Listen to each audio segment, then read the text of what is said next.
puxa saco um do outro, hein? Meu Deus, vocês estão combinando o voto. Ó os ciúmes, ó os ciúmes. Ciumento, Matheus. Tem uma música ciumento aí, né? Ciumenta, né? Ciumenta, né?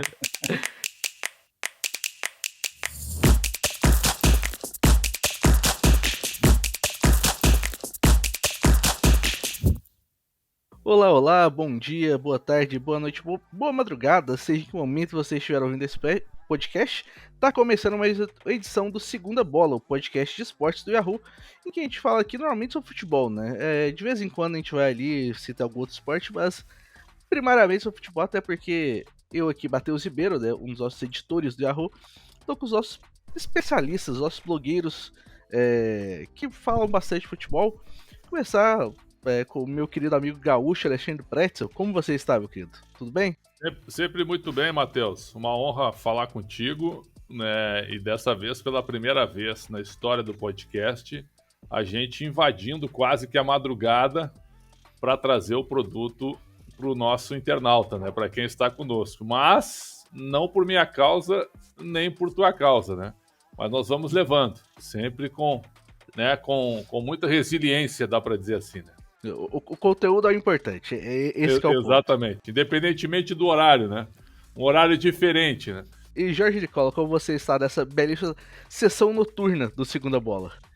Começando antes do horário previsto, mas era para ter começado ainda mais cedo se Alexandre Pretzel, que está se especializando em chegar depois da minha presença, mais uma vez, deu as caras por último, mas a gente está se acostumando já, né, Matheus? Se eu tinha fama de atrasador do podcast, essa fama já não me pertence mais e agora ele está com o cidadão de laranja que vos fala. Essa é a maior cara de pau que eu já vi e o dia 17 de outubro vai ser o dia da cara de pau. Viu? Vai ser a partir de agora o dia da cara de pau, porque foi o maior atraso da história do podcast. Um atraso de 9 horas. 9 horas de atraso. Matheus, 9 horas. Quem chegou mais cedo pro podcast de hoje? Eu ou Alexandre Pretzel? Ninguém, pra falar a verdade, porque o podcast deveria começar às 2, né? E tá começando às 11, então ninguém chegou cedo. Na sala de podcast, quem chegou primeiro? Hoje foi você. Na penúltima, no caso. A penúltima foi basicamente entrar ao mesmo tempo. 3 segundos na frente, quem chegou 3 segundos na frente? Quem chegou 3 segundos na frente? Tu continua insistindo, Nicola, mas não adianta. Já é a terceira semana seguida, mas tudo bem, bora lá. Bora discutir, que eu tenho certeza que o Pretzel vai sair desse podcast convicto de que brilhou, mas o público vai estar ao nosso lado, Matheus. Certamente vai estar em nossa defesa e contra Alexandre o Grande Pretzel. Bom, alguém que a gente pode falar com certeza que chegou na frente foi o Palmeiras. Palmeiras que ganhou o primeiro turno do Brasileirão, né? Eu sempre esqueço como é que é o nome do troféu. Dos troféus simbólicos. Osmar Santos, isso mesmo, muito obrigado. A gente vai falar realmente dessa primeira parte do Campeonato Brasileiro, em que o Palmeiras terminou como líder com 39 pontos, o Corinthians em segundo com 35, Fluminense com 34 e o Atlético Mineiro fechando o G4 com 32 pontos. Ali nas duas vagas de pré-libertadores, Atlético Paranaense e Flamengo, 31 e 30.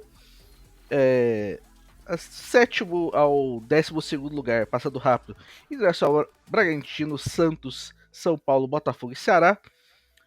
Do 13º ao 16º, Coritiba, Goiás, América Mineiro e Avaí. E na zona de rebaixamento, Cuiabá, Atlético Goianiense, Juventude e Fortaleza. Vou começar primeiro perguntando pro Pretzel. Pretzel, para você, quem que é o time do campeonato como um todo que tá te surpreendendo positivamente? Uma boa pergunta. Eu acho assim, primeiro, só queria fazer uma menção que de 2003 até hoje, até 21, foram 19 campeonatos e só em 5 edições o campeão do primeiro turno não levou o título. Então, para mim, passa a ser uma referência, assim. Esse dado é interessante.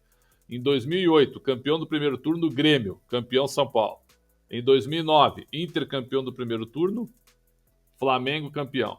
Em 2012, Galo campeão do primeiro turno, Fluminense campeão. Em 2018 e 2020, São Paulo campeão do primeiro turno. Em 18 e 20. Em 18, Palmeiras campeão. E em 20, Flamengo campeão. Então, olha, se confirmar a média, o Palmeiras tem tudo para ser campeão brasileiro mais uma vez. Eu acho que vai ser. Acho que é o mais time, acho que é o time melhor treinado. Agora, o Palmeiras, para mim, ele já era candidato, então ele é favorito. Agora, o time que me surpreendeu positivamente, Fluminense. Acho que o Fluminense do treinador Fernando Diniz, que eu gosto muito, tá com uma cara de time. O Ganso voltou a jogar muita bola. Esse volante André joga demais, né? Vai estar no próximo ciclo da seleção. E o Germán Cano tá fazendo gol de tudo que é jeito, né? Então, para mim, o Fluminense me surpreendeu positivamente. Nicola, sua surpresa positiva. Ou se você quiser também falar do Palmeiras, fica à vontade também. A menor dúvida de que é o Fluminense. Até tô preparando o material pra gente postar no blog. Conversei pouquinho antes, não, durante a tarde, com o Mário Bittencourt, que é o presidente do Fluminense, sobre a folha salarial do Flu. Já antecipo aqui para vocês, 4 milhões de reais de salário, 2 milhões de reais de direitos de imagem. Total de 6 milhões de reais por mês. Com os impostos, a folha do Fluminense bate na casa dos 7 milhões de reais mensais. Só a título de comparação, o Palmeiras com os últimos reforços e com a renovação de contrato do Abel, bate na casa dos 20 milhões de reais. O Corinthians, com todas as últimas contratações, se aproximou dos 20 milhões de reais. O Atlético Mineiro, com mais 4 nomes recém-contratados e a chegada do Cuca, bem perto dos 20 milhões de reais. O Flamengo, perto dos 30 milhões de reais. Então, o Fluminense navega hoje em um mundo do qual financeiramente ele não faz parte. Isso tem muito a ver com as categorias de base, que fazem um trabalho de excelência na revelação de atletas. Todo momento surgem bons jogadores na base do Fluminense. O trabalho do Fernando Diniz merece todos os elogios do mundo. A impressão que eu tenho à distância é de que o Diniz deixou de ser tão intransigente com alguns pontos. Hoje em dia, ele já não é tão bruto e tão radical, por exemplo, em relação aos chutões. Ele permite que, eventualmente, os zagueiros e os goleiros dele chutem para frente, aquela bola ligação direta.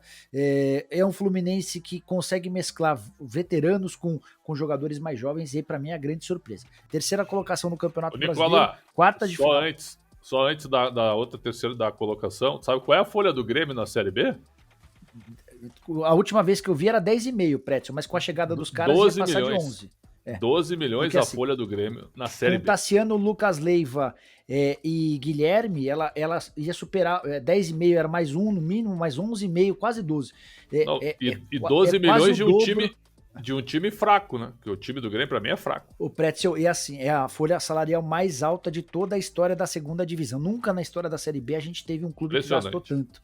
E até tinha feito um levantamento, antes mesmo da chegada desses novos reforços, quando a folha ainda estava na casa dos 10,5, 11, a soma da folha do Grêmio era suficientemente capaz de bancar outros 12 times da segunda divisão. Era pro Grêmio nadar de braçada, né? Mas é até legal você fazer essa comparação, porque a gente estabelece com o Fluminense. Vamos esquecer os impostos. 6 milhões de reais. O Flu gasta quase metade do que gasta o Grêmio na segunda divisão. E jogando bem, né? Não é nem bonito, tá bonito, achando o né? resultado. Está bom, jogando bem. Acho que é uma grande diferença, por exemplo, de outros times do Diniz que já chegaram um pouquinho mais perto, tipo assim, do topo, que não... Alguns deles até não eram times, tipo assim, que... Tinham times que tinham vários problemas defensivos. Esse time do Fluminense não é um time que tem problemas defensivos, é um time que tá bem acertado do início até o fim. À frente, muito bem, o Cano fazendo gol, basicamente tudo quanto é jeito. Cara, até hora se o Cano parece tipo assim, que ele chuta de qualquer jeito, mas tipo, é o jeito dele, a bola entra. É impressionante de vez em quando. Agora, eu pergunto, Pretzel, qual time te surpreende de forma negativa nesse primeiro turno? Fortaleza me surpreende negativamente. O Fortaleza fecha o primeiro turno com 15 pontos. Então ele tem que fazer, né, Matheus? 30 em 57 para não depender de ninguém, para chegar em 45. Tem futebol para isso? Tem futebol para isso. O Fortaleza olhou muito para a Libertadores, olhou muito para a Copa do Brasil, mas principalmente para a Libertadores. Sobrecarregou um pouco o elenco na parte física. Agora aí chegaram alguns jogadores. O Galhardo já fez a estreia contra o Santos. Não entrou muito bem, mas eu acho que acrescenta. Mas assim, o Fortaleza não anda jogando tão mal, não. É que a bola não tá entrando, tem tomado uns gols esquisitos. Tá com cara de que vai cair, mas eu acho que é um time que tem condição de no segundo turno se recuperar. Eu acho que o Fortaleza, infelizmente, me surpreendeu negativamente. Jamais imaginar o Fortaleza lá embaixo, mas ainda acredito que tem bola para sair. Pensa, por exemplo, naquela bola da Copa do Brasil contra o Ceará no jogo de volta. Aquela bola no fim do jogo que a bola bate na trave. Se é no Brasileirão, aquela bola entra 11 de 10 vezes. Perfeito, perfeito. Uma boa analogia, é exatamente isso. O Fortaleza, inclusive, segundo estudos dos matemáticos da UFMG, né, da Universidade Federal de Minas Gerais, tem 75% de chance de cair neste momento. 7% a mais que o segundo colocado, com o Atlético Goianiense. O Juventude tem 67%. O Cuiabá tem 30%, o Avaí tem 37% e o Cuiabá, que é o primeiro fora da zona de porcentagem aqui, tem 32% só. E o interessante, Matheus, que eu falei do positivo é o Fluminense, do negativo é o Fortaleza, e eles se enfrentam na Copa do Brasil. Nicola, alguma coisa sobre Fortaleza? Que eu imagino que seja a sua decepção também. Não tem como discordar do Pretzel. O Fortaleza jogou 19 partidas e perdeu 10. São só 3 vitórias. E aí é matemática, né? Os especialistas costumam apontar o número de 45 como o número de pontos para se salvar, né? Para garantir uma tranquilidade. Como o Fortaleza fez só 15, ele vai precisar fazer no retorno 30 pontos, que equivalem hoje à campanha do Flamengo no primeiro turno. Com a lembrança de que o retorno é sempre mais complicado de pontuar do que o primeiro turno, porque você tem muita gente brigando por várias coisas diferentes. Você tem a briga por título, por vaga em Libertadores, por vaga em Sul-Americana e especialmente pela vaga contra o rebaixamento, né? Cara, eu durante muito tempo eu adotava esse discurso de que a presença do Fortaleza na zona de rebaixamento é um acaso, é a questão de um time que está se dedicando a 3 competições e que estava levando muito azar. E de fato isso aconteceu durante a maior parte desse primeiro turno, mas agora a coisa mudou. É um Fortaleza que fisicamente continua se arrastando, já não encontra tantas soluções ofensivas. Acho que a saída do Pikachu é um baita pecado do ponto de vista técnico, ele é um cara super importante. E aí o pior, só se eu olhar os comentários dos torcedores do Fortaleza depois do empate contra o Santos, 9 entre 10 entendem e apontam o técnico Vojvoda, que para mim era o grande responsável pela transformação, ou pelo momento muito legal do Fortaleza, como o culpado. Então o torcedor do Fortaleza já perdeu a paciência com o Vojvoda pelas escolhas, pela insistência em alguns atletas, pela demora para mudança de esquema. Eu tô bem preocupado com o Fortaleza e acho que vai ser um pecado se o Fortaleza cair. Porque é um time que trabalha muito bem as dívidas, é um clube que tem encontrado soluções para gerar novas receitas, que tem contratado bem, mas a coisa não tem andado e eu tô bastante preocupado com o Fortaleza. Eu queria acrescentar um clube aqui também que também tem o fato de estar longe em 2 competições, que é o Atlético Goianiense. O Atlético Goianiense perdeu 1, 2, 3, 4, 5 jogos seguidos e não vence a 6 no Brasileirão. É uma situação extremamente complicada, ainda mais se você for pensar que é um time que tem um elenco menor que o Fortaleza, né, Matheus? O Goianiense com tem 3 um elenco competições para disputar. É um dos 5 times que seguem vivos nas 3 competições, né?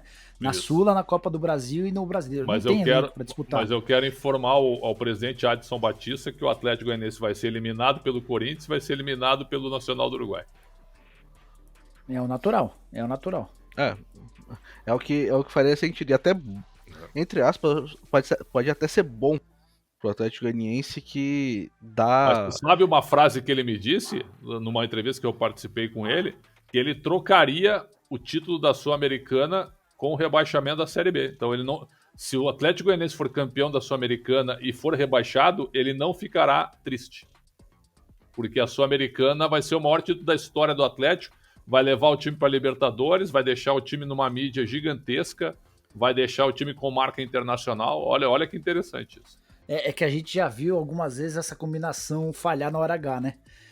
Ponte Preta, Goiás, vários clubes foram bem na Sula e não conseguiram ser campeões e acabaram sendo rebaixados, né? Então é o tipo da coisa que é difícil você fazer essa combinação, né? O Atlético Goianiense não é favorito contra o Corinthians, longe disso, até pelo atual momento.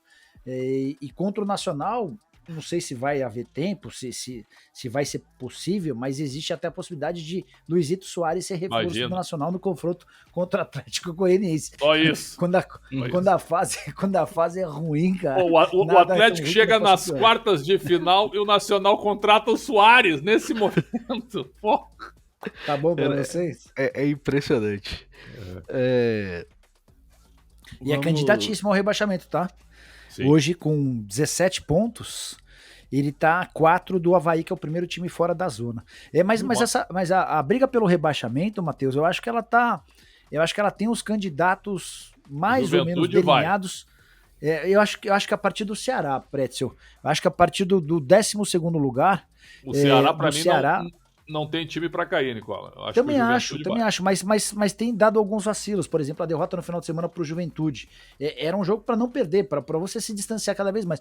Eu acho que do Ceará para baixo todo mundo tá na briga. Embora existam alguns mais favoritos, né? O Juventude é bem favorito, o Atlético Goianiense é favorito, o Avaí, que nesse momento está fora da zona do rebaixamento, consegue bravamente ocupar a 16ª colocação. Para mim é um candidatíssimo ao rebaixamento. Eu acho e aí que vai faltar uma vaga. Acho que o Avaí não repete os 21 pontos. Pois é, tô com você. Só nesse ponto que você falou, Nicola, da questão do Ceará para baixo, esses times que você vê como candidatos, as chances aqui da UFMG, o Santos, que tá logo acima, que tá um pouquinho acima do Ceará, um pouquinho acima não, tá em nono, é o time que aparece com 6,1%. Tá. Próximo time é o Ceará com 12%. Ceará 12, Botafogo 13, Goiás 20, Curitiba 25, América 30, e aí vão os outros que eu tinha listado antes. Cuiabá 32, Avaí 37, Juventude 67, Atlético Goianiense 68 e Fortaleza 75. 75. Só uma curiosidade antes da gente mudar de assunto. O Pretzel agora há pouco fez a lembrança do Grêmio em relação à folha salarial. O Cruzeiro também, de acordo com os matemáticos, tem 99% de chances de estar na Série A. A campanha é espetacular. Isso quer dizer que o Cruzeiro está mais garantido na primeira divisão do que o Santos, do que o Botafogo, do que o Ceará, do que o Curitiba e todos esses outros. Qual que é a chance do São Paulo cair, Matheus? Um segundo que eu pego aqui. 5,2. Então hoje o Cruzeiro, para os matemáticos, tem mais chance. Não vai cair. Mas hoje o Cruzeiro está mais garantido na Série A do que o São Paulo. Já que a gente vai um pouquinho da parte de baixo da tabela, né? Vamos chegar um pouco da parte lá de cima, né? Hoje, os mesmos matemáticos da FMG dão a chance do Palmeiras ser campeão de 51,5%.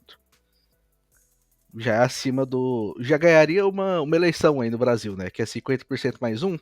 Já ganharia uma eleição. E o segundo time, que até pode ser surpreendente para quem está ouvindo esse podcast, não é o Corinthians, que está em segundo lugar, mas sim o Fluminense. O Fluminense, segundo isso, tem 17% de chance de ser campeão. Mas aí é um erro, não é não, Matheus? Eu imagino que seja eu imagino que tem uma grande questão de como a tabela também é colocada, tipo, de como de que oponentes do Fluminense enfrentam em casa, que oponentes do Corinthians enfrentam fora. Tudo isso é levado em consideração quando você faz uma... Mas é também por isso que eu acho que o Corinthians precisaria ter um pouquinho mais de chance do Fluminense. E olha que eu sempre duvidei do título do Corinthians. Se o Corinthians for campeão brasileiro, vai ser um enorme cala-boca para Jorge Nicola, porque eu sempre duvidei. Mas eu acho que o Corinthians tem mais... entre os quatro. Eu sempre coloquei. Não, mas entre os quatro tudo bem. Agora, brigar pelo título é algo que para mim soa completamente fora da curva. Pelo título. O Vitor Pereira faz um excelente trabalho. O Corinthians fez acréscimos super importantes nessa janela, com a chegada do Fausto Vera, com a chegada do Yuri Alberto e do Balbuena. E aí, sobre os jogos dentro e fora, né? O Corinthians, no primeiro turno, ele pegou o Palmeiras fora, o Fluminense fora, o Atlético Mineiro fora, o Atlético Paranaense fora, o Internacional fora e o Red Bull Bragantino fora. O único dos confrontos entre os 8 primeiros que foi realizado em casa foi contra o Flamengo. Então, não. Fluminense e Inter foi no Maracanã. O Inter ganhou no Rio. Não, estreia do Mano Menezes. Os jogos do Corinthians como contra os adversários na parte de cima da tabela. Corinthians contra os 8 primeiros, ele só enfrentou o Flamengo dentro de casa. Isso significa que no retorno ele pega o Flamengo fora, mas joga contra o Palmeiras, contra o Fluminense, contra o Atlético Mineiro, Atlético Paranaense, Internacional e Red Bull Bragantino, todos em casa. O Inter nunca ganhou no Allianz Parque, nunca ganhou na Neoquímica Arena. Eu continuo achando que mesmo com isso que eu falei, tá, Matheus? Eu acho que o Corinthians não tem chance de brigar pelo título do Brasileiro. E eu acho que em algum momento o Vitor Pereira vai ser obrigado a fazer escolhas. E as escolhas vão privilegiar as competições de mata-mata, Copa do Brasil e a Libertadores da América. Mas é só pra constar. Eu acho que o Flamengo, viu, Matheus? Pode ser o da arrancada no segundo turno. Acho que o Flamengo vai crescer com o time que tem e acho que o Flamengo pode beliscar o Palmeiras. Eu acho que o Palmeiras vai ser campeão. Eu continuo com a minha ideia lá na frente, quando a gente fez previsões no podcast antes do campeonato começar, e eu coloquei o Palmeiras como campeão. Acho que o Palmeiras vai ser campeão e até com antecedência. Mas eu vejo assim o Flamengo crescendo bastante no segundo turno. O Flamengo faz vários jogos em casa no retorno contra times na parte de cima da tabela, Matheus. Se você tiver aí, explica pra galera. O Flamengo também tem o mesmo número que você falou. O Flamengo só joga contra o Palmeiras fora de casa no segundo turno. O Flamengo enfrenta o Palmeiras fora, e aí depois tem Fluminense em casa, entre aspas, né? Internacional em casa, Atlético Mineiro em casa, Corinthians em casa também. Olhando aqui a tabela, é favorável, ainda mais que o Flamengo engrenou, né? Essa é a grande questão. A gente nunca duvidou, tipo, do potencial do time do Flamengo. O grande problema é que o que estava sendo mostrado em campo, e aí, tipo, a gente pode falar que talvez seja insistências do Paulo Souza com sistemas que não estavam funcionando, aí pode ser birra também de jogador com o Paulo Souza, tem vários aspectos, né? Mas depois que o Dorival chegou, deu pra ver que o time se acertou um pouquinho melhor, a defesa é mais sólida também, a defesa do Flamengo tava cometendo muitos erros quando o Paulo Souza tava, e também é porque tinha a questão, tipo, de que o Paulo Souza gostava de jogar de um estilo muito específico, que exigia muita velocidade dos zagueiros, e acabava não tendo os jogadores ideais para poder jogar nessas condições. E também recentemente o Pedro, depois que o Pedro virou titular, o Pedro tá fazendo gol basicamente quase todo o jogo, né? Isso faz uma grande diferença, porque você tem além de ser ótimos jogadores para servir ali, né? Você também tem, tipo, mais um cara com confiança para fazer gols.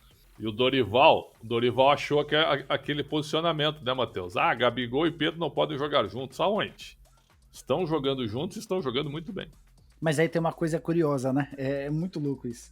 Mas Gabigol e Pedro só estão atuando juntos porque o Bruno Henrique se machucou, Prétio. Mas os três não poderiam atuar juntos? Por que não? Eu acho difícil, cara. Por que não? Por que não? Eu acho difícil. Porque aí não seria um 4-4-2 atual, e aí é muito mérito. Isso também tem funcionado porque o Gabigol tem sido bastante solidário.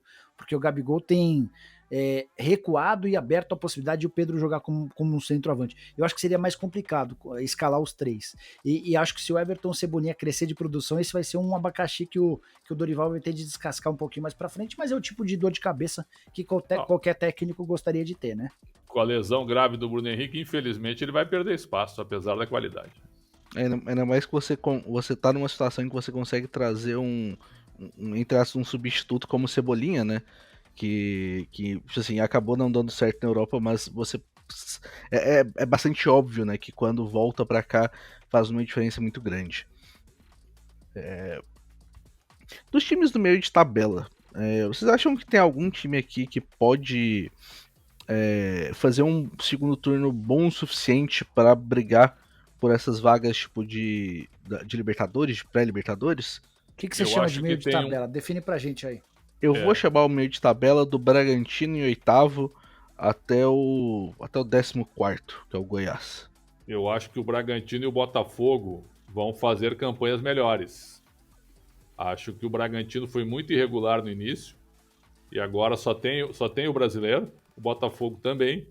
O Botafogo melhorou com os reforços, então eu acho que são dois times que vão tirar pontos importantes aí de alguns adversários. Acho que são times que podem evoluir. Eu não tô botando muita fé nos dois. O Bragantino vinha de 3 vitórias seguidas, né? Tinha vencido o Avaí, o América e o Fortaleza, até que perdeu pro Fluminense por 2-1, um jogo equilibrado no Rio de Janeiro, né? Não acho que o Botafogo. Eu acho que o Botafogo, o Santos e o Red Bull Bragantino, eles brigam para estar na primeira página da tabela de competições. O São Paulo, se não tivesse 3 competições para disputar, teria potencial para brigar na parte de cima. Mas eu acho que também o São Paulo vai precisar em algum momento priorizar as Copas, né? E tem um caminho relativamente bacana, tanto na Sul-Americana quanto na Copa do Brasil, com adversários como Ceará e América, né? Então acho que o São Paulo vai chegar às semifinais dos 2 torneios, né? E aí, em algum momento, vai acabar priorizando as Copas. O Atlético Paranaense é um time que também, por disputar outras competições, a gente não pode anda abrir falando mão, né? Nesse aí. Nesse a gente não anda falando. Que Não, esse então, é o time... mas o Prédio, assim, o trabalho do Felipão é muito legal. O trabalho que o Petralha desenvolveu há anos é ótimo. O Atlético Paranaense tem uma estrutura, uma infraestrutura que poucos clubes no Brasil têm. Nesse momento, por conta das finanças absolutamente em dia, se permite, por exemplo, gastar 24 milhões de reais para pagamento à vista de uma multa rescisória do Vitor Roque, que é um menino super espetacular. Só que não tem elenco, Prétzio. E essa uma demonstração ficou muito clara nesse último fim de semana, né? O Atlético priorizando o confronto contra o Flamengo de Copa do Brasil, poupou jogadores contra o Botafogo e perdeu para o Botafogo, que vinha numa sequência de 3 jogos com derrotas consecutivas. Ao natural. Né? Perdeu ao natural. Então e perdeu sem criar dificuldade, enfim. Então acho que o Atlético Paranaense também vai perder um pouquinho de espaço com os primeiros na tabela de classificação, exatamente por conta dos desafios no mata-mata. Flamengo na Copa do Brasil e Estudiantes na Libertadores. São adversários complicados, né? Mas eu acho que na Libertadores é bem possível passar. Na Copa do Brasil é o 4º confronto consecutivo de Flamengo e Atlético Paranaense na Copa do Brasil. São duas classificações para o Atlético, uma classificação para o Fla. Fla vai empatar. Tá melhor que o Atlético. Sobre o São Paulo. O São Paulo tem um fato curioso. São Paulo está em 10º lugar no momento. 6 dos times que estão acima de São Paulo perderam mais vezes que o São Paulo no campeonato. E 2 perderam o mesmo número de jogos. Só que o São Paulo empatou 11 vezes em 19 jogos. Vezes. 4 em casa e 7 fora de casa. O São Paulo de hoje, Matheus e Prétio, quem está nos ouvindo, tem 2 características que nada combinam com o histórico do Rogério Ceni, que é de empatar muito e tomar muito gol, né? O São Paulo hoje tem 24 gols sofridos, por exemplo, contra 16 do Santos, contra 20 do Inter, 18 do Flamengo, 13 do Palmeiras, enfim, contra 19 do Corinthians. Quase todo mundo que tá. Quase todo mundo não. Todos os times que estão à frente do São Paulo levaram menos gols do que o São Paulo. Esses 2 pontos são 2 pontos que o Rogério quer muito trabalhar no segundo turno. Mas o São Paulo, além das 3 competições que disputa, ele sofre demais com lesão, né? Então o que tem de jogador se machucando lá é uma enormidade. E fisicamente o time tá muito cansado. Com os problemas de lesões, os jogadores que estão atuando, na sua grande maioria, não aguentam o tempo inteiro. É realmente um negócio impressionante. Agora, o São Paulo empatou, eu fiz alguns jogos surpreendentes. São Paulo empatou com o Juventude 0-0. Então são 2 pontos que ele perdeu. E empatou com o Goiás com o jogo ganho. Então o São Paulo podia ter 30 pontos na realidade, né? São 2 empates em casa que foram péssimos resultados. E ainda tem um empate contra o Avaí que o Caleri perde o pênalti com o Reinaldo em campo, né? É verdade. Ainda tem esse. Que o São Paulo muitas vezes, muitos jogos, tipo, fez bons primeiros tempos, só que acabava fisicamente no segundo. Uma grande expressão disso que eu lembro é o jogo contra o Curitiba, em Curitiba. São Paulo fez um ótimo primeiro tempo, poderia ter feito uma vantagem um pouquinho melhor até. Faz só 1-0, acaba tomando um empate no segundo tempo, porque basicamente o time não consegue andar dentro de campo. Bom, uma pergunta primeiro para você, Jair Nicola. Quem é seu craque do primeiro turno do Brasileirão? Ele vai pegar o meu blog como referência, né? É óbvio. Não vou não. Prometo que não vou. Se a gente fosse levar em consideração que o Palmeiras é dono da melhor campanha e talvez isso fosse motivo para votação, eu pensaria no Scarpa. O Cano faz um campeonato muito bacana, o Cano merece vários elogios. E eu vou ficar com o Scarpa. Eu acho que o Scarpa é o craque do Campeonato Brasileiro, no primeiro turno. O voto Pretzel eu sei porque eu editei a matéria dele hoje, né? Mas o Nicola ele se faz de salame, né? Que é uma frase que a gente usa lá no Sul para passar recibo, entendeu? Porque ele viu meu blog. Ele viu a escolha do melhor jogador do primeiro turno. Né? Então ele apenas confirmou meu voto. Já tá no ar a matéria, ô Matheus? Sim, tá. A gente colocou hoje mais cedo. Na segunda, não tinha visto ainda. Eu diria que o Scarpa é disparado o melhor jogador do primeiro turno.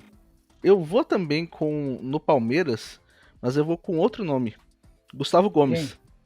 Porque além de todo o trabalho defensivo, o Gustavo Gomes é o 5º jogador que mais fez gols do Brasileirão, né? Aquela batida de escanteio na primeira trave ali do Palmeiras, perigosa pra caramba no ano inteiro. E assim, pô, tem jogos que eu não sei, tipo assim, pô, será que o pessoal do time adversário não estudou não deu uma olhada, porque, tipo, o Palmeiras bate 4 escanteios seguidos, os 4 no mesmo lugar, e os 4 levam perigo. É. E já é assim desde o ano passado. Tem outro ponto que joga a favor do Gustavo Gomes, ele é um dos poucos que furam o rodízio que o Abel sempre estabelece no Palmeiras, né? É o Paraguai, tá em todo jogo, cara. E é o tipo do cara que ele agrega muito dentro e fora de campo, né? No estilo líder, na cobrança, na seriedade. É o tipo do reforço que agrega demais. Eu continuo convicto de que o Scarpa é o melhor do Campeonato Brasileiro, mas foi boa sua lembrança. Acho que é uma menção honrosa pro Gustavo Gomes, zagueiro que seria titular em qualquer time. Eu coloco o Gomes na minha seleção do primeiro turno. Você autoriza eu divulgar, Matheus? Vamos ser só a sessão. Vamos goleiros, e depois a gente joga defesa, Ótimo. meio e atacantes. Qual é o seu goleiro, Pretzel? Para mim são 2, Cássio e João Paulo, né? O João Paulo jogou bem pro Santos na primeira metade do turno. Depois eu acho que ele acaba caindo de rendimento como o time inteiro, né? Então eu acho que assim o Cássio fez defesas muito importantes. Eu vou ficar com o Cássio no primeiro turno. Eu vou de João Paulo, cara. Eu vou de João Paulo. O Santos tem uma defesa de qualidade discutível e o Santos tem 16 gols sofridos, cara. E aí é incrível a quantidade de defesas espetaculares que o João Paulo faz. O cara é muito bom debaixo das traves. Eu vou de João Paulo. Eu coloquei João Paulo também, porque me lembrou muito o jogo contra o Botafogo, recente, né, que foi 2-0 pro Santos. Passa a impressão de, quando você vê o placar, né, passa a impressão, tipo assim, não, o Santos deve ter feito um bom jogo pra fazer 2-0, tal, aqui. Cara, o que o João Paulo defendeu daquele jogo ali, não tem explicação. É um absurdo. E são várias vezes, né, Matheus? Foram várias, sim. assim. Eu acho que basicamente são os 2 melhores com alguma distância, eu acho, pro próximo bloco também. O Cássio tem feito bons jogos também. E até falar que, por exemplo, quando os meninos mais jovens do Corinthians foram chamados para ação, não foram tão mal também, né? Tipo, o Carlos Miguel toma aquele gol que não tem como pegar, né? Mas me pareceu bem seguro o Carlos Miguel. Além de aproveitar bem a altura também. Muito bem. Especialmente nas bolas levantadas à área, que é uma dificuldade para quem é jovem, né? E o cara fazia estreia dele logo contra o jogo contra o Atlético Mineiro no Mineirão. De fato, até então ele era o Carlos dos 2,4 metros de altura, né? Agora é o Carlos que virou o segundo goleiro do Corinthians. Bola aérea, ele sai e assume. Vai lá e pega e não tem conversa. É isso que ele tem que fazer. Pretzel, sua linha defensiva, pode começar falando se vai usar uma linha de 3, uma linha de 4. Uma linha de 4. Marcos Rocha na lateral direita, Gomes do Palmeiras. Aí eu vou colocar um zagueiro, que eu gostei do Manuel do Fluminense, mas eu acho que o Raul Gustavo do Corinthians fez um primeiro turno para mim muito bom. E acho até que ele pode até ser vendido pelo Corinthians por causa disso. Então, Gomes, Raul Gustavo, e na lateral esquerda, o Luan Cândido do Bragantino foi bem, não tem muitos destaques, mas eu ainda fico com o Arana, porque o Arana, apesar de ser um pouco, não estar repetindo o ano passado, ainda assim, quando ele joga, ele ajuda muito o Atlético Mineiro. Então, Marcos Rocha, Gomes, Raul Gustavo e Arana. Nicola? Vou de Samuel Xavier na direita, acho que está fazendo um campeonato bem legal, tem uma ótima válvula de escape. Marcos Rocha jogou muito mais que ele, né? Essa tá de brincadeira. Não sei não, hein? Senhora. Dá uma olhada como o Samuel Xavier é importante. Não, ele cresceu, mas o Rocha é linear, ele não joga mal nunca. Né? O Samuel Xavier da mesma maneira. Mas como eu não te cortei, eu gostaria que você não me cortasse. Mas isso aqui é um debate, né? O que eu vou fazer? Gustavo Gomes, eu acho que é unanimidade. Tenho muita dúvida em relação ao outro zagueiro. O Manuel, como lembrou o Pretzel, ele aparece muito por causa dos gols, né? Andou fazendo gol pra caramba, né? Mas ainda prefiro o Nino. Acho que o Nino é muito bom zagueiro. Na lateral esquerda aí é uma dificuldade, cara. Eu vou de Abner do Atlético Paranaense, mas sem muita convicção. Eu vou a favor de Alexandre Pretzel, dessa vez a lateral direita, Marcos Rocha. Marcos Rocha fez um primeiro turno excepcional. É provavelmente um dos 5 melhores jogadores do primeiro turno, né? Quando você for pegar a lista completa, né? Gustavo Gomes. Vou colocar também o Murilo. Acho que essa linha defensiva do Palmeiras tem dado muita segurança. E o Murilo é outro que também tem aparecido bem na frente, né? Em momentos importantes do Palmeiras. E também vou de Arana na lateral esquerda, que eu acho que foi o local que eu mais tive dificuldade. porque eu dei uma olhada no Arana, dei uma olhada no Luan Cândido, dei uma olhada no Abder também, mas eu acho que fica pelo Arana mesmo. Vou dar a opção de vocês de meio campistas. Podem organizar como vocês preferirem aí. Vou começar pelo Nicola dessa vez. Danilo do Palmeiras, André do Fluminense e Scarpa do Palmeiras. Para mim são 4 nomes, uma linha de 4 no meio. André do Fluminense, Duqueiroz do Corinthians, Arrascaeta do Flamengo e Scarpa do Palmeiras. A minha é 100% igualzinha à do Pretzel. Acho que o Você tá puxando Duqueiroz... o saco pra caramba também, mano. Não, é que viu, ele assistiu mais o primeiro turno do que tu. Isso aí pra mim tá Deus claro, do isso aí, viu? O André, a gente não precisa nem mencionar. O André faz um primeiro turno excelente. Já tem sido um dos principais nomes do Fluminense, já tem um tempinho. O Duqueiroz faz o primeiro turno até surpreendente. Tem aparecido muito mais para ajudar o Corinthians, e eu vi muita gente falando, não, talvez o Arrascaeta não mereça, tudo mais. Tem que lembrar que o Arrascaeta ainda é o líder do Brasileirão em assistências, são 7 assistências, e com 2 gols. Não são 7. Vocês deixaram de fora o Danilo, que de fato teve uma queda nas últimas semanas. Bastante. Não repetiu. Tá, mas o primeiro turno começou lá atrás, começou no mês de abril, né? E o Danilo, mas depois que ele volta da seleção, acabou, o Danilo deixou um vazio aí. Mas até ir pra seleção você dizia que ele era o melhor jogador em atividade no futebol brasileiro, entendeu? Então, vocês estão muito atentos a esse momento. O primeiro turno é composto de 19 rodadas, é bom a gente ter um retrato fiel das 19 rodadas. E isso não, o Danilo ele é melhor que o André e que o Duqueiroz, eu acho até que é. Mas ele teve mais rendimento que o André e o Duqueiroz no primeiro turno? Pra mim, não. Eu acho que o Duqueiroz, sim. É por isso que eu escalei o André, o Scarpa e o Danilo. E o Scarpa, como o Scarpa unanimidade, que já foi falado que é craque do Brasileirão para os meus 2 queridos companheiros, né? E atacantes, Pretzel, pode começar você.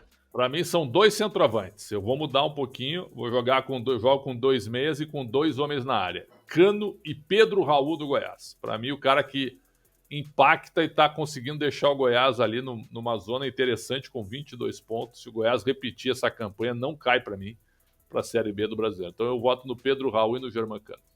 Pedro Raul, que inclusive eu coloquei no meu time também, porque o Pedro Raul converte 25% dos chutes que ele tenta no Brasileirão.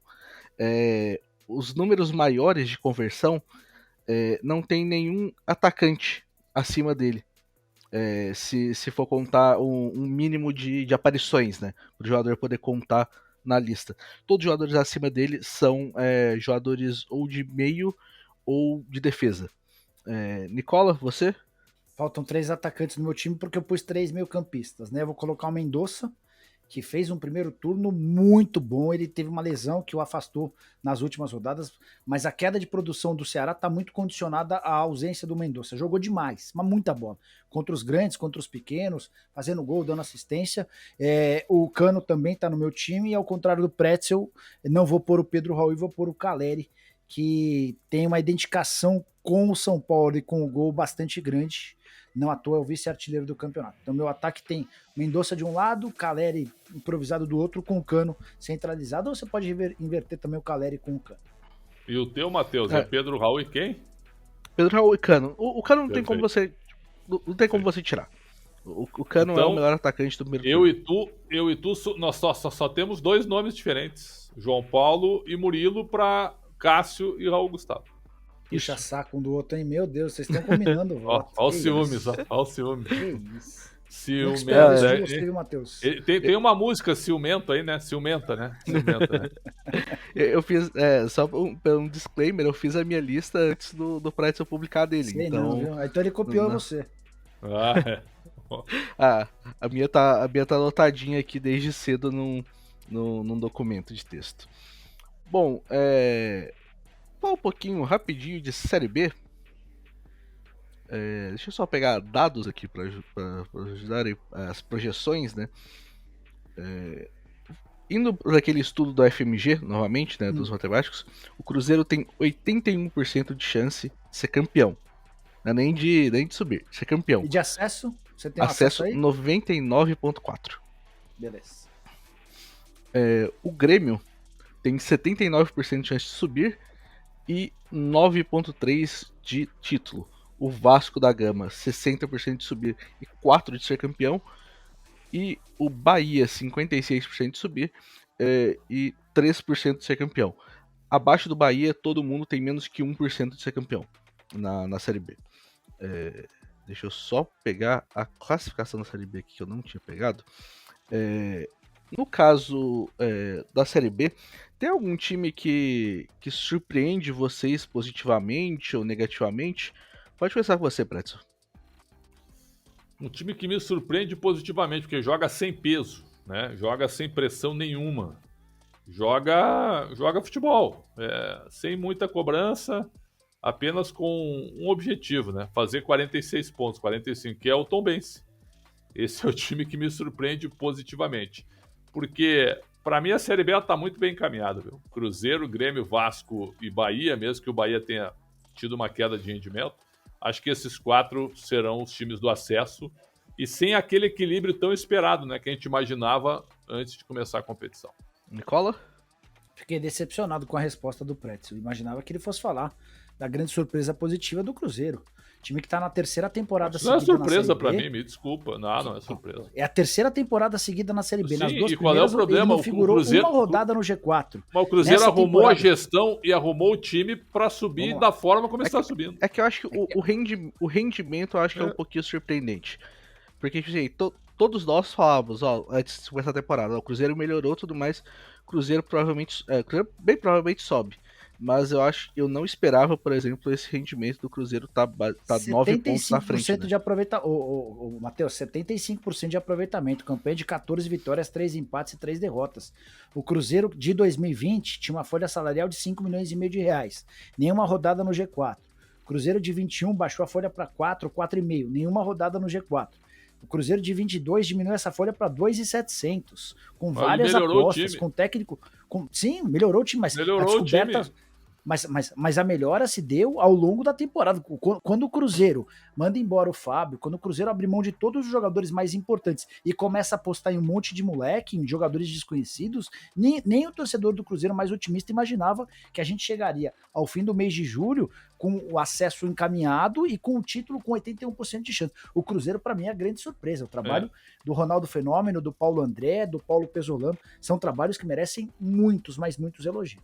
Naquele pré-roteiro lá, antes de começar o campeonato, eu me lembro que eu coloquei o Cruzeiro entre os 4. Então, para mim, não é surpreendente. Não, uma coisa é entre os 4. Outra coisa, Pretzel, uma coisa é entre os 4, outra coisa é o Cruzeiro ter 45 mas pontos. Mas qualquer um pode ser campeão, Nicola. O Cruzeiro acabou disparando. Mas assim, se for ver o desempenho, o time do Cruzeiro é um time comum. Esse time do Cruzeiro na Série A, ele passa dificuldades, cara.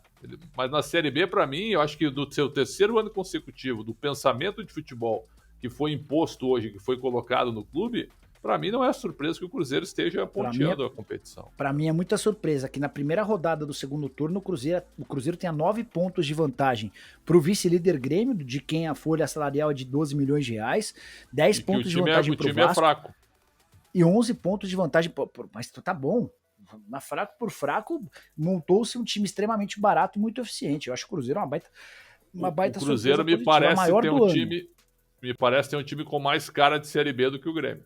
Muito mais. Porque eu acho que o grande problema do Cruzeiro nos 2 primeiros anos foi que tentou manter meio que uma estrutura de um time de Série A. Por exemplo, esse ano traz o Edu. O Edu é um cara que tá acostumado a fazer gol da Série B. De vez em quando você tá, atolado ali, você precisa de uns caras que saibam o caminho, saibam como funciona aquilo ali, né? E até nesse podcast antes do início da Série B, eu sei que eu defendi bastante o Cruzeiro, porque como pessoa de Minas, eu tava em Minas ainda na época, eu assisti bastante o Campeonato Mineiro. Então, deu pra ver que, o time tava tinha mais time do que nos últimos anos. Não só em questão de jogadores, mas também em questão de organização. Porque se a gente for pensar no fim, o Fábio salvou o Cruzeiro ano passado em várias oportunidades. O Cruzeiro tinha uma chance decente de cair para a Série C ano passado.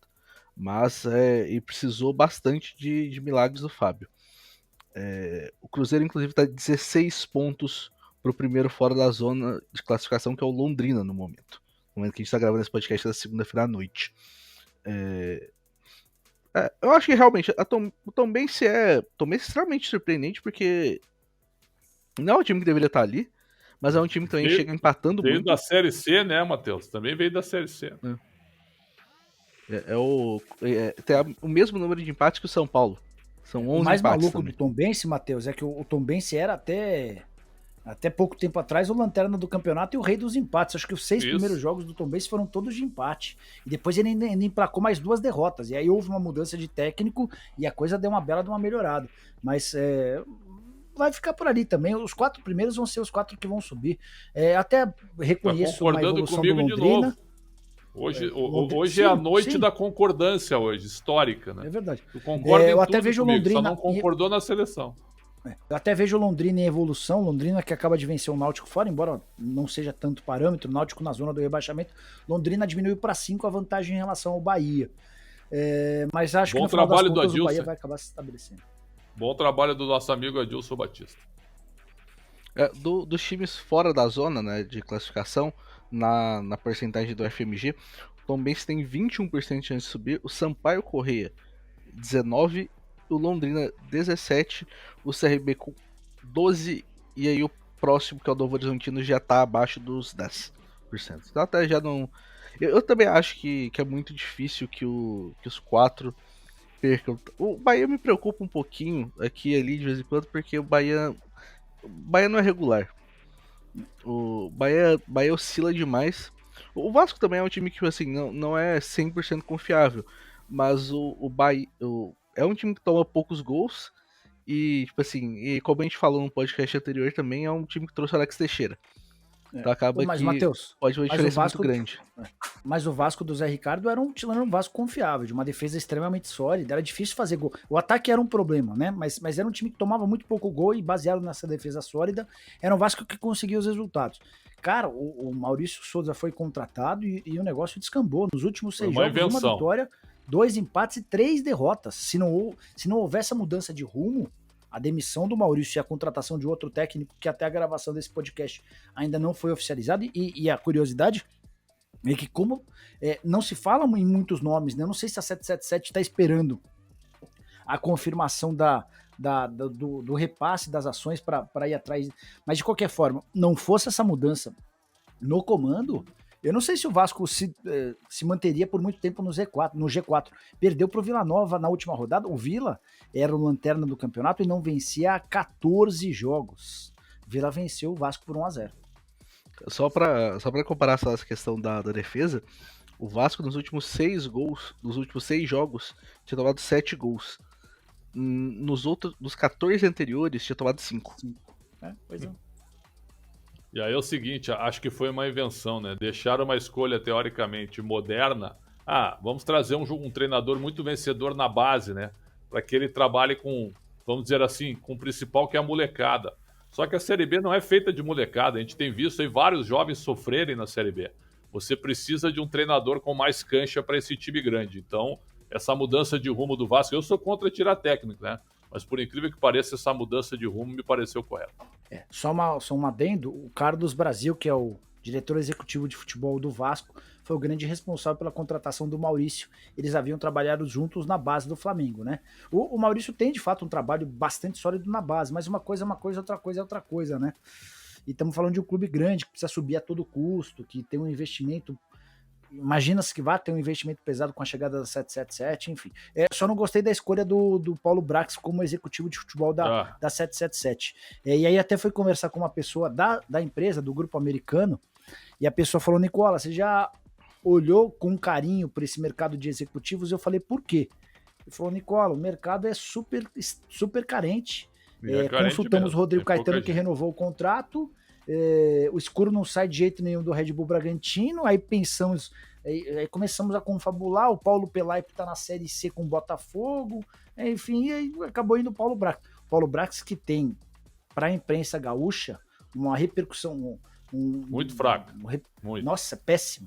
Ele foi muito bem no América, mas aí eu me faço valer, Pretzel, de uma interpretação de que ele pegou as coisas muito bem montadas e do Marcos Salum que comanda muito bem o futebol, né? Então ele acabou navegando nessa boa onda do América. Mas você acha gênio, viu? Pois tu escuta ele falando, nossa, ele é um novo... Eu comparo muito o Brax ao Alexandre Pássaro. São dois caras que se vendem muito bem, que você olha pros caras, você parece que tá diante de dois novos fenômenos. Os caras se acham fenômenos, mas o resultado em campo é desastroso. Eles têm 2, 3 anos de futebol, eles olham pra ti que tem 30 anos de imprensa como se tu fosse um lixo, cara. É isso. É, um iniciante. Eles são muito arrogantes, tá louco. Bom, com isso a gente fecha um pouquinho o nosso papo da Série B. Vamos para as considerações finais. Jorge e Nicola, começando por você nessa noite. Eu me decepcionei com a Série B. Eu achei que fosse a Série B mais disputada da história do Campeonato Brasileiro. Ledo engano. A gente está começando o segundo turno com o campeão definido e com quase todos os 4 primeiros colocados também já assegurados. Vai ter uma briga grande na disputa contra o rebaixamento, né? Mas, enfim, tô decepcionado com a segunda divisão. Eu imaginava um equilíbrio muito maior.